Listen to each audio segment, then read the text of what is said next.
Vitja shuplakës bëri xhiro në rjet, por njihuni me historinë e dashurisë së Emmanuel dhe Brigitte Macron. Një video që po bën xhiro në rrjeteve sociale ka rikthyer sytë e botës drejt çiftit presidencial francez.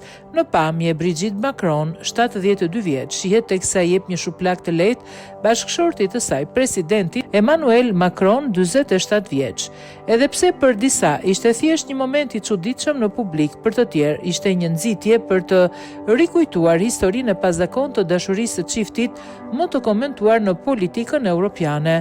Historia e tyre nisi kur Brigitte ishte mësuesja e tij në një shkollë katolike në Amiens dhe Emmanuel ishte vetëm 15 vjeç. Lidhja e tyre në atë kohë tronditi prindrit e tij, të cilët vendosën ta largonin djalin nga qyteti duke e dërguar në një shkollë konvikti në Paris, me shpresën se ndjenjat e tij do të ndryshonin.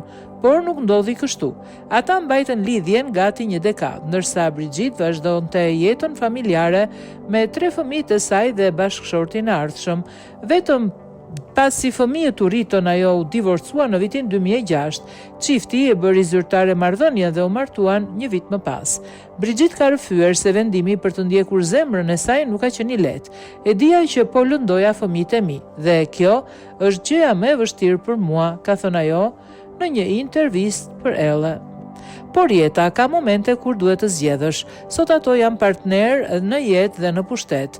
Edhe pse sfidat nuk mungojnë, Brigitte tregon se përpiqen të mos flen larg njëri tjetrit dhe përshkruan marrëdhënien si një lidhje të sinqertë, plot dinamika si çdo çift tjetër.